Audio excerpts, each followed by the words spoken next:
On Robert's 30th birthday, I walked into the private room with a gift, only to see him entangled with his female assistant. When he saw me, he kicked over the coffee table in a fit of rage, following me again. I was just satisfying a normal need. Do you have to suffocate me to be happy? Don't think you can tie me down just because you're pregnant. The anger caused me unbearable abdominal pain. I fell to the ground, pleading with Robert to help me, but he believed his assistant, thinking I was just faking it to gain sympathy. He left me trapped there and took the others to another private room. Because of this, I went into premature labor and delivered a stillborn baby, collapsing in a pool of blood.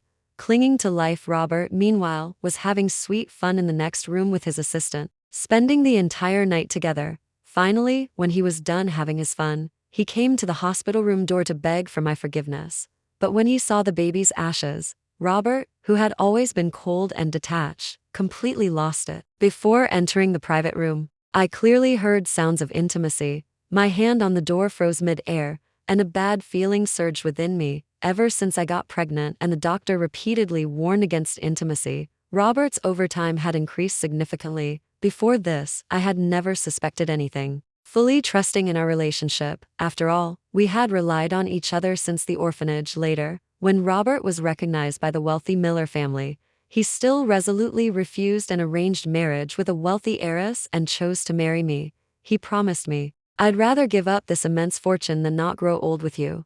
We loved and respected each other, becoming the model couple everyone talked about. But now, I took a deep breath, prepared myself, and pushed the door open. I saw Robert holding his assistant, Jessica, whose clothes were half undone, kissing her passionately. Both of them were flushed and completely engrossed. Robert's circle of friends, seeing me arrive, also showed a hint of mockery in their expressions. "Robert was right. You've gained so much weight.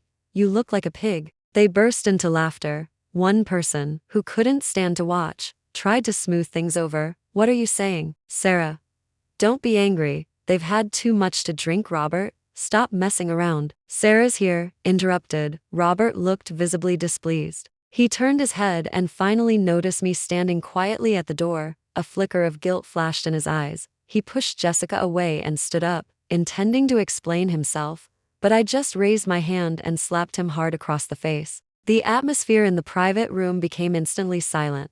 "This is your overtime, Robert? How long were you planning to lie to me? Didn't you say you'd already transferred Jessica to a different department? How are you going to explain this now?" Jessica panicked. She quickly pulled on her jacket and rushed over to stand protectively beside Robert. "Sarah, if you want to hit someone, hit me. What did Robert do wrong? He's a normal man. He has needs he needs to satisfy. You can't satisfy him, and you won't let him find release himself. Besides, this is our first time crossing the line. Before, it was just manual." Looking at her face, which slightly resembled mine, my heart ached even more because I couldn't satisfy him. He went and found a young, pretty substitute for pleasure. "Jessica, back when you were being bullied at the office, I was the one who stepped in to help you." My voice was hoarse. I raised my hand and slapped her too. "And this is how you repay me." Jessica didn't dodge. Her delicate right cheek instantly swelled, and tears streamed down her face. Robert rushed to help her,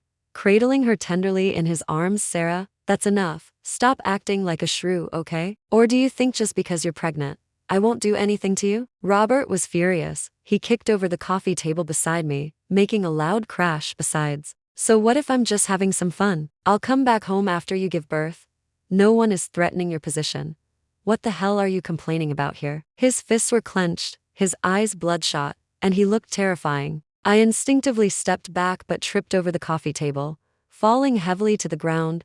The pain in my abdomen made my eyes widen instantly, and I gasped. Robert frowned, about to come pull me up, but Jessica stopped him. "I envy you, Sarah. You can just act pathetic and Robert cares so much, while I just get slapped for nothing." "Robert, why don't you take Sarah back? We can just have fun here." His friends, who had long disliked me, chimed in. "We're all here for Robert's birthday, and we still have a lot planned, Sarah. Stop faking it, okay? Yeah, it was one thing you didn't let us hang out before, but today is Robert's birthday. You can't not give him a break, right? Stop it, guys." Robert's whipped. "He's not like us." The constant taunts landed on Robert's ears. The concern in his eyes when he looked at me was gone. It was replaced by deep suspicion and dissatisfaction. Sarah, are you deliberately trying to embarrass me? What I hate most is being tied down. As soon as he finished speaking, he picked up Jessica and returned to the sofa. Meanwhile, I clenched my eyes shut, a layer of cold sweat breaking out over and over.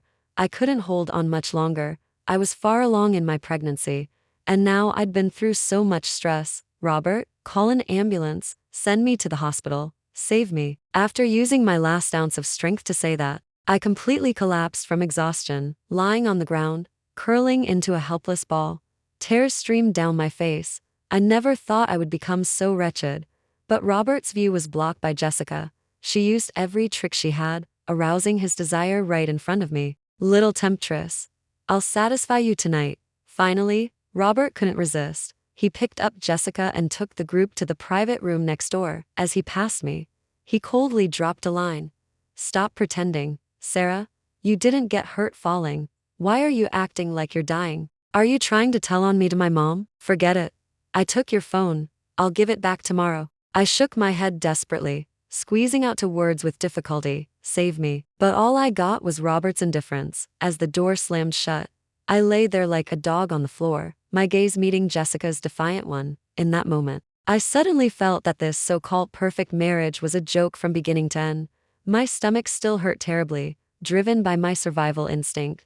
I crawled desperately to the door and pounded on it, hoping someone would notice. After my amniotic sac was punctured by the fragments, the blood felt sticky and wet on my thighs. I couldn't hold on, but a full 10 minutes passed, and still no one came to save me. The sounds of revelry and intimacy from the private room next door made me feel even more despair. After what felt like an eternity, in the midst of the intense pain, I finally lost consciousness and passed out. When I woke up again, I was lying in a pool of blood. The sounds of the party next door hadn't stopped, but no one had come to check on me. I continued to pound on the door and push blood-stained fragments from the floor under the door into the hallway. Finally, a passerby saw me and called for a staff member to open the door. As soon as they opened it, both were stunned by the strong smell of blood in the room. They helped me onto the sofa and called for an ambulance. Only when I was being carried away on a stretcher by the medics did my heart finally settle. I had tried to get pregnant for 2 full years for this child. Every month I had to go to the hospital for getting regular health treatments, leaving my left arm covered in needle marks. Robert had half jokingly, half seriously said I had gotten ugly and he wasn't interested in me at all. Though I was hurt, I thought he was just being mean and desperately wanted to have our baby now. It seemed he didn't deserve to be a father at all. After the surgery was finished, the doctor told me with a regretful expression that the baby couldn't be saved. Even though I had expected it, I still felt a sharp pang of pain. Waves of grief and humiliation washed over me. When I was finally alone in the hospital room, I couldn't hold back anymore and finally broke down and sobbed, touching my now flat abdomen. In that moment, my hatred for Robert reached its peak.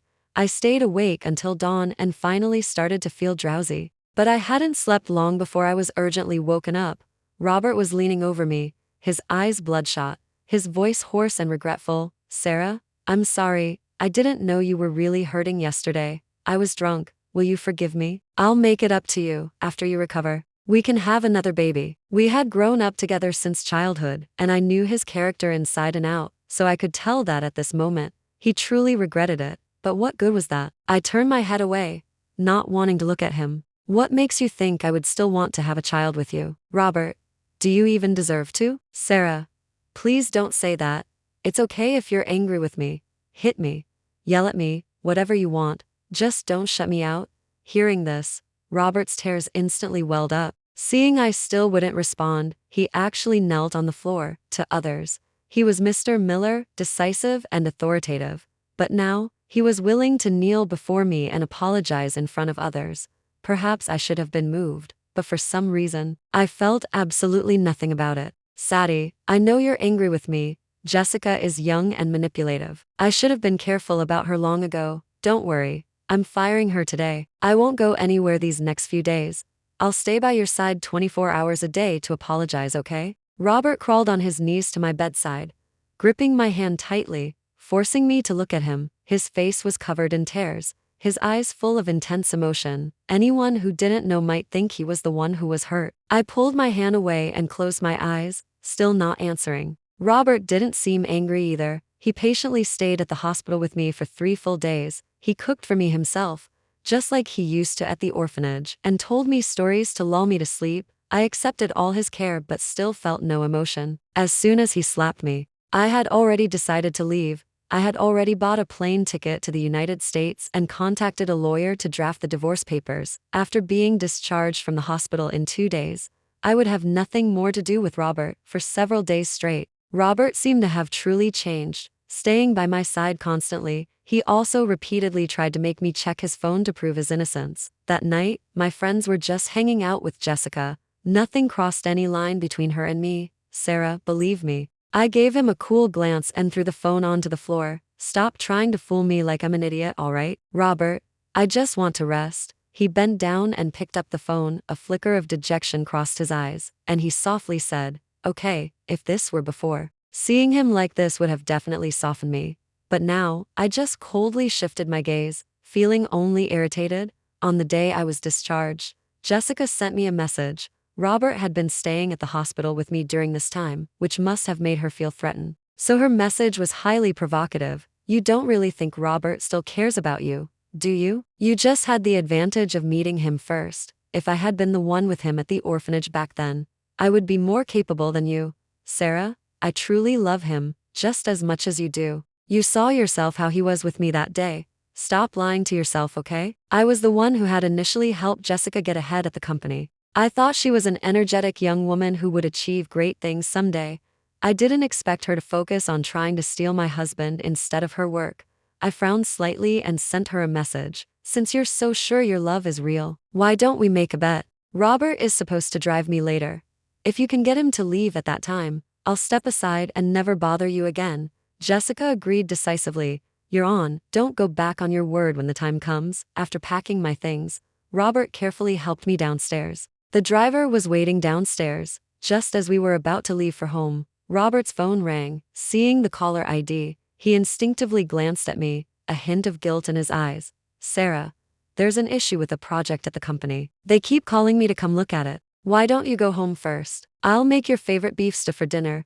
I managed a smile that didn't reach my eyes. Ignoring him, I coldly instructed the driver, "Drive." Robert got out of the car and hesitated outside for a moment, but finally, he waved goodbye to me. I slowly rolled up the window and saw his lips form the word goodbye. Jessica messaged me right on cue. "You lost. He chose me in the end. So what if you tried to tie him down with a baby? I can have kids for him too, and I'm younger than you, so I have more chances." I didn't care about her bringing up other things, but using my baby to mock me? A surge of anger rose within me, and I retorted mercilessly, "Only you would want a rotten man like him. You two are perfectly suited for each other. If you ever try to provoke me by bringing up the baby again, be careful, or I'll expose all your dirty laundry." When I got home, I started packing my luggage. After 6 years together, I had left quite a few things behind in that house. It took me a full 2 hours to pack everything. I dismissed all the staff before leaving. I placed the divorce papers in the most conspicuous spot on the table. As the door closed, tears silently fell, and I silently said goodbye forever in my heart. I moved into a hotel near the airport. Robert messaged me that night, apologizing and saying he couldn't get away from the project and wouldn't be coming back. A sarcastic smile played on my lips. I simply replied, "Okay," but Jessica still wouldn't leave me alone. She even recorded a video for me, to make it more exciting. "They had gotten a lot of things, Sarah. Did Robert tell you he was working late and not coming home? It's really just because I told him I wanted him to stay with me. Admit it. In his heart, you're expendable." I scoffed. "I think I told you this afternoon. Stop trying to provoke me. Since you're so foolish, don't blame me for showing no mercy." With that, I lightly censored the video and scheduled it to be sent to the main company group chat. Robert had insisted on marrying me back then, earning himself a reputation as a model husband for so many years. No matter how much we argued in private, we always put on a loving front in front of outsiders and the media. Frankly, he cared more about maintaining appearances than I did. Jessica was just too impatient, thinking she could scare me off with these videos and messages. But she didn't stop to think that Robert could ignore and discard even the bond of relying on each other that we shared. What chance did she have? a brainless woman whose only asset was her youth. However, I finally confirmed that I truly had no interest in Robert anymore. From the intense heartache I felt when I first discovered his infidelity, to now being able to calmly watch the entire video, I suddenly felt that letting go of these 15 years of feelings wasn't that devastating after all. Before, I couldn't understand why. After everything we had been through, he still chose to hurt me and seemed to suddenly become a different person. But now I understood. Perhaps Robert never truly loved me from the beginning. He just simply needed someone there, just like Jessica said, which wasn't entirely wrong. I just met Robert before she did. Given that, this relationship that I had once cherished so much was no different from the trash in the bin, I had a good night's sleep, having figured things out. I was no longer anxious about Robert's inconsistent behavior. The next morning, I got on the plane, watching Fairview fictional city get further and further away. I felt as light as if all restraints had been lifted.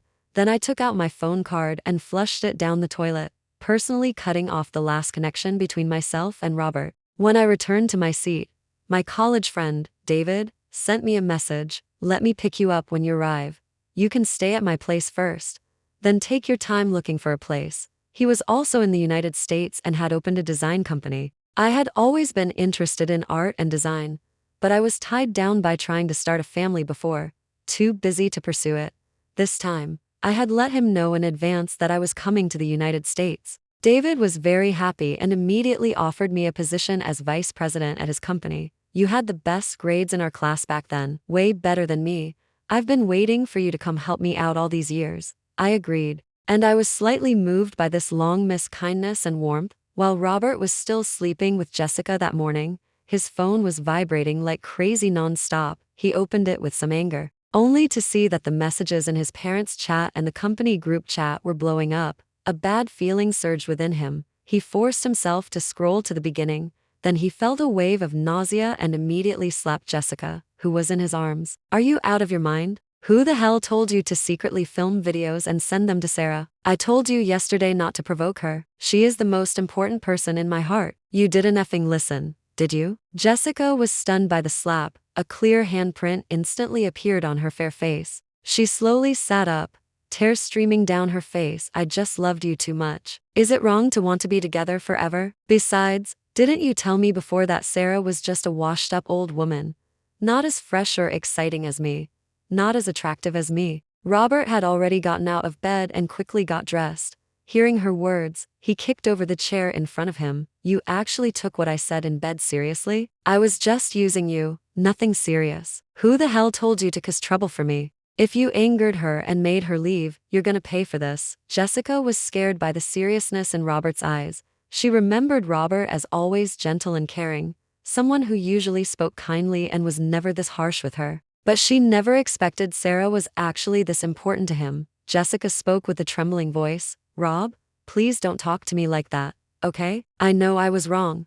I'll go apologize to Sarah right now." Robert watched coldly. Suddenly, it all felt so unreal. Just a month ago, he was the good husband in everyone's eyes, including his own. He didn't expect it all to become a joke today. He knew in his heart that the person most to blame was himself. He should have known Sarah was detail-oriented. He had given himself away in the car. But so many days of her company had given Robert the illusion that as long as he didn't mention divorce, Sarah would never leave him.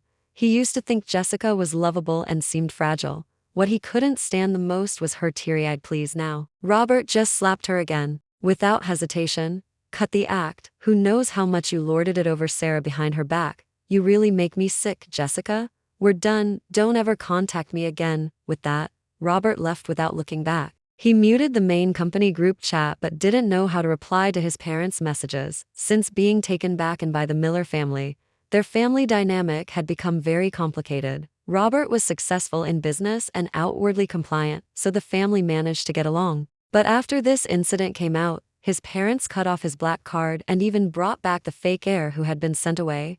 Robert saw their social media posts and knew this was a warning. He raced home, already having the apology he would give planned out. But the gentle and virtuous Sarah who always waited for him, reading quietly in the living room, was gone. The house was eerily dark, and all of Sarah's belongings were gone. Robert completely lost his strength. He leaned against the door in despair and slumped to the floor. Meanwhile, I had landed in the United States. Walking out of the airport, I spotted David right away. He was incredibly handsome and stood out even in the crowd. Seeing me, David immediately broke into a warm smile and waved. "Sadie, over here." He walked over quickly, took the suitcase from my hand, his eyes full of concern. "You must be tired. Get in the car first. Let's go home." I nodded and got into the car behind him. Along the way, we didn't talk much, just occasionally chatted about unimportant things. David seemed to sense my fatigue and low spirits. He didn't ask many questions, just quietly stayed with me. When we got to his place, he helped me move my luggage into the guest room, then turned and went into the kitchen. "Sadie, get some rest first. I'll make you something to eat."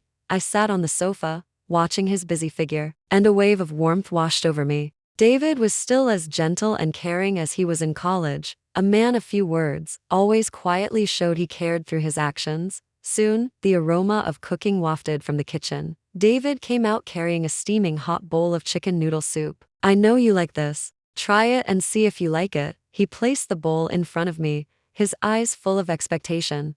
I picked up the spoon and took a bite. "It tasted perfect. It's delicious." I praised sincerely. David smiled and sat opposite me, watching me eat. His gaze was gentle and focused. "Sadie, whenever you want to talk, I'm here to listen." I was startled for a moment, then immediately understood he was referring to why I had suddenly come to the United States. After being silent for a while, I finally decided to be honest with him. "Robert cheated on me. We got divorced." I tried to keep my voice calm, but I couldn't hide the pain I felt inside. A flicker of sympathy crossed David's eyes, but he just nodded slightly. "I understand." He didn't say anything else after that, just quietly stayed by my side, which felt like a silent comfort. The next morning, David drove me to his company. I looked around, the employees were busily working, and the atmosphere was relaxed and organized. The company wasn't large, but everyone was warm and friendly and treated me with great respect. I quickly settled into the new environment and got along very well with everyone. At lunchtime, I went to a restaurant near the company with a few colleagues.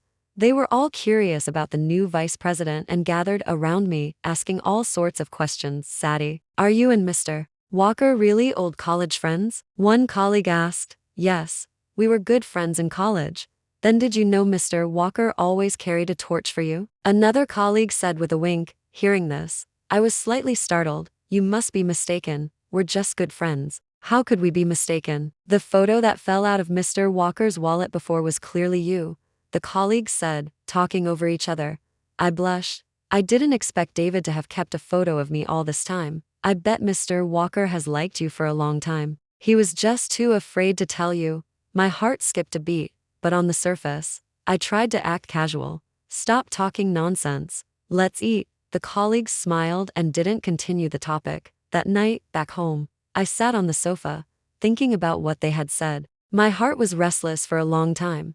What were David's feelings for me? After much hesitation, I finally couldn't help but ask, "David, why? Why have you kept my photo all this time?" David was cooking in the kitchen. Hearing my words, he paused, then put down what he was doing and came to sit opposite me. "Sadie, He hesitated, his eyes full of conflict. "Actually, I've liked you for a long time." He finally gathered his courage and said, "I liked you since college, but back then you were already with Robert, and I could only keep my feelings hidden." I froze. I didn't expect him to be that direct. "Later you got married, and I thought there was no possibility for us.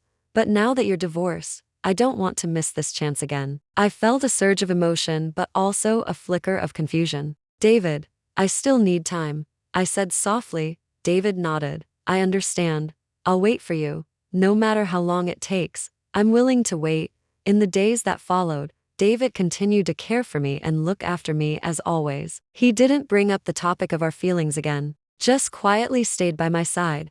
I was also working hard to adjust my mindset and start a new life. A year had passed in a blink. I hadn't looked for a place to live, thinking life with David could continue peacefully. But Robert found me again, a few days earlier, to secure investment for us. I followed David's suggestion and accepted an interview with a reporter. I figured being abroad, I'd be safe, but I didn't expect to get a call from an unknown number that day.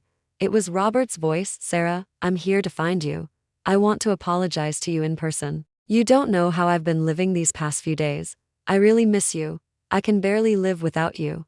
I love you. Sadie, I only love you.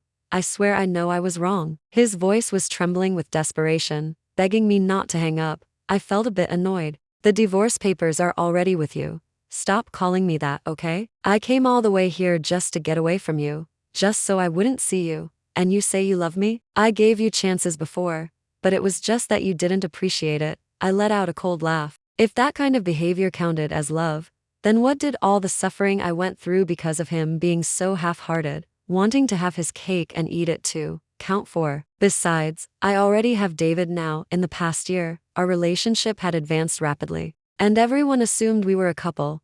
I wasn't an idiot, and I wouldn't abandon David and get back together with Robert. I didn't sign the divorce papers at all, and I won't agree. You can blame Jessica for what happened back then. She's a manipulative woman. She deliberately lied to me. She approached me, swindled a lot of money out of me, and then ran off. But don't worry, I've already gotten my revenge on her. I ruined her reputation. Jessica will never have a place in Fairview again. Sarah, as long as you come back with me, I'll immediately. Robert was desperate to come find me. Nothing he said mattered. I didn't say anything else, just hung up and blocked his number too. A year had passed in a blink. My relationship with Robert felt like something that happened in a past life. Thinking back now, all I could do was sigh at how easily fooled I was back then. David, who was beside me, saw me like this and guessed it was Robert. "You accepted an interview on such an influential media outlet to secure investment for us." I knew Robert would definitely see it, so I prepared in advance. I've arranged for people to be at the airport, and the colleagues also know. They'll let you know in advance so you can avoid him. Hearing this, I looked up at David, both surprised and relieved. Robert kept sending me messages. Because of the baby, I couldn't bring myself to face you, and I also hated that you exposed me. But later I found out it was Jessica who had provoked you. I've also been punished, but you don't need to feel guilty, and I won't blame you anymore, Sadie. Wait for me to come find you. Let's start over. This time I promise I'll devote myself entirely to you and will never fail you again." I scoffed. He had said these words many times, but he never followed through.